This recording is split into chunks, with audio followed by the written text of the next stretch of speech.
我哋先講講個日經好唔好啊？阿 Tammy，究竟而家個日經咧過去咗一個禮拜咧，有啲乜嘢嘅即係新嘅動向啊？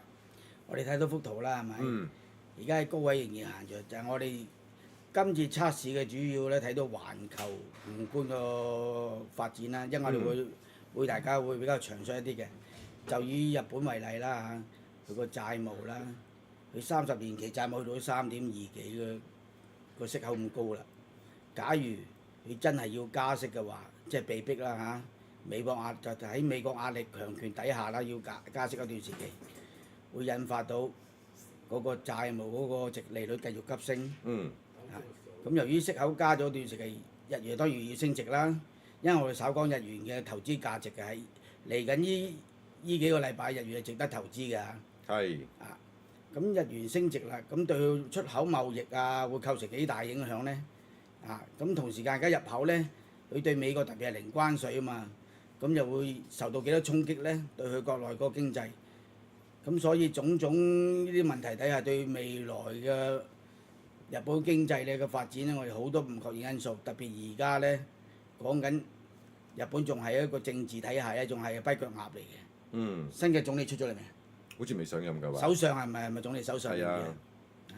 咁所以呢，日本股票嚟到呢個水平底下呢，已經喺我哋嘅蜈空金服嘅麵包理論裏邊已經到蛋糕價錢，即係唔值呢個價錢，性價比相當即係過分都高啦，或者叫超賣啦嚇。嗯。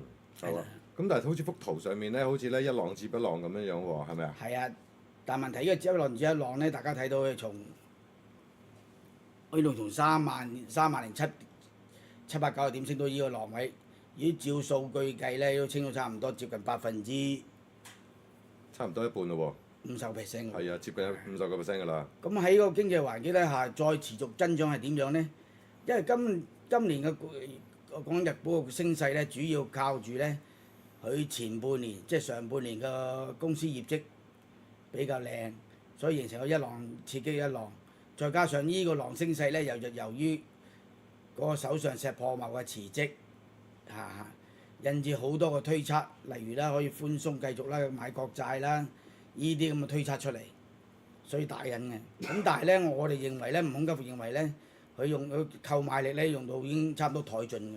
嗯，就好消息都俾佢使晒啦，係咪啊？再加上佢國債啦。係咪啊？即係佢嘅負債太高啦，係咪啊？咁啊，所以咧就即係阿 Tammy，你覺得咧就日股方面咧都係即係同我哋上次嚟講咧都係同一個方向啦，都係唔睇好㗎，係咪啊？係啊，保持初心不變。OK， 好啊。咁啊，上次你同我哋講好似冇記錯係44,400點左右咧，都開始已經去到見晒頂㗎啦，係咪啊？咁啊，而家呢個水平嚟講咧，咁啊應該已經到位啦喎。到咗位，仲高咗大概係300點、400點左右啦。但係明情，我哋好有底氣講俾你聽。依個市調整咧，應該係落翻大概最少咧，會落翻42,500到42,000點之間嘅。咁啊，從呢個數字大家推測下 ，OK。好啊，咁即係仲有成2000點以上嘅一個短期嘅一個小試牛刀嘅震盪。好。